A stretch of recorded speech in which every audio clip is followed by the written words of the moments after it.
Assalamualaikum warahmatullahi wabarakatuh.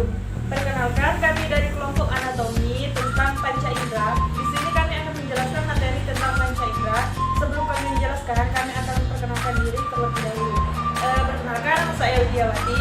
Saya Rena Maisyari dan saya Fatimisa. Kami dari Prodi Kebidanan tingkat 1 Permenkes Pangkal Pinang. Baiklah, tidak berlama-lama, yuk kita langsung simak videonya. Sistem indera yang pertama adalah indera penglihatan. Mata merupakan organ yang bereaksi terhadap cahaya dan berfungsi sebagai indera penglihatan yang masuk ke dalam bagian dari sistem saraf sensorik.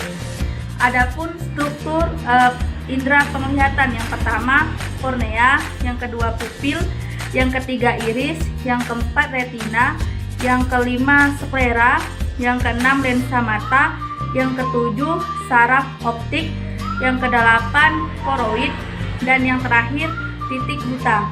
Gambarnya bisa dilihat di samping. Fungsi mata adalah sebagai alat indera penglihatan. Adapun fungsi utama dari mata ialah mata dapat digunakan untuk melihat objek yang jauh dan dekat. Baik, selanjutnya saya akan menjelaskan sistem panca indera yang kedua, yaitu pendengaran. Telinga adalah organ indera yang bertanggung jawab untuk pendengaran. Setiap bagian telinga memiliki peran penting masing-masing dalam menyingkirkan informasi. Selanjutnya, proses pendengaran. Daun telinga akan menangkap gelombang bunyi dari luar. Kemudian telinga tengah akan mengubah gelombang bunyi dari telinga luar menjadi getaran.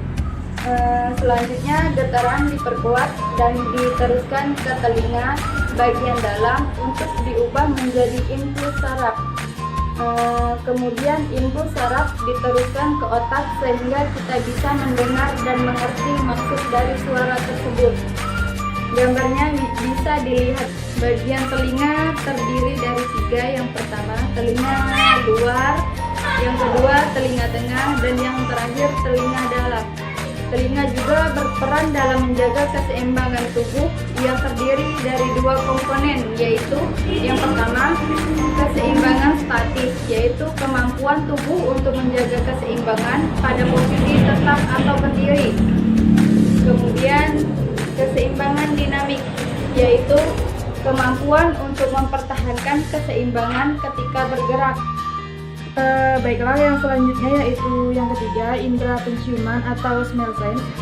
Yang berperan dalam indera penciuman yaitu epitel olfactorius atau pada bagian luar bulbus olfactorius, di bagian tengah septum nasal dan dek lateral di atas konka superior.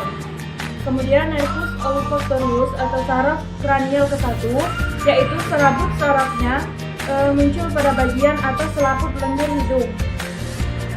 Yang selanjutnya yaitu nervus olfactorius dilapisi sel-sel khusus yang mengeluarkan fibril halus untuk berikatan dengan serabut-serabut di bulbus olfactorius. Kemudian dari bulbus olfactorius, stimulus bergerak melalui traktus olfactorius, kemudian mencapai daerah penerima akhir dalam pusat olfactorius di lobus temporalis otak untuk ditafsirkan. Kemudian rasa penciuman yang distimulasi oleh gas atau unsur-unsur halus yang terhirup. Rasa penciuman sangat peka, tetapi kepekaannya mudah hilang jika dihadapkan dengan suatu bau yang sama untuk suatu waktu yang cukup lama.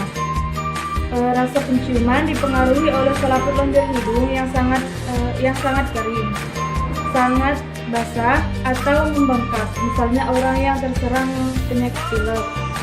Syarat rasa penciuman yaitu senyawa harus mudah menguap, mempunyai sedikit kelarutan dalam air maupun lemak. Kemudian gambarnya bisa dilihat sebelah sini. Selanjutnya yaitu indera pengecap. Indera pengecap atau gustasi adalah suatu bentuk kemoreseptor langsung dan dapat mendeteksi rasa suatu zat seperti makanan atau racun. Struktur lidah ada 3 yang paling utama, yaitu yang pertama radik yaitu pangkal lidah. Yang kedua, dorsum limua, yaitu punggung lidah. Dan yang terakhir, apex lingua, yaitu ujung lidah. Adapun fungsi dari lidah, yang pertama untuk mengecap rasa, yang kedua untuk makan dan minum, yang ketiga membantu proses menghisap, yang keempat membantu proses pengunyahan, yang kelima bagian dari sistem pertahanan tubuh, yang keenam sebagai alat berbicara, dan yang terakhir merasakan panas, dingin, dan halus. Gambarnya ada di sebelah sini. Baiklah, panca indera yang terakhir yaitu indera peraba atau kulit. Kebanyakan sensor dari reseptor indera peraba atau kulit terdapat di dermis. Sel Merkel di stratum germinativum sebagai ujung saraf bebas atau free nerve endings. Kemudian sensasi sentuhan, tekanan panas, dingin, dan nyeri. Untuk sensasi perabaan dan tekanan, yaitu reseptornya disebut encapsulate nerve endings atau ada selubung saraf pada ujung saraf bebas. Kemudian kulit pada ujung jari sangat sensitif terhadap sentuhan karena reseptornya banyak, sedangkan pada lengan atas kurang sensitif karena reseptornya sedikit. Ketika reseptor mendeteksi perubahan, yaitu dikirim impuls ke otak, interpretasi impuls dengan sensasi tertentu. Kemudian gambar bisa dilihat di samping saya. Baiklah, sekian hasil pemaparan materi tentang panca indera dari kelompok kami. Kurang dan lebihnya kami mohon maaf. Akhir kata, Wassalamualaikum warahmatullahi wabarakatuh.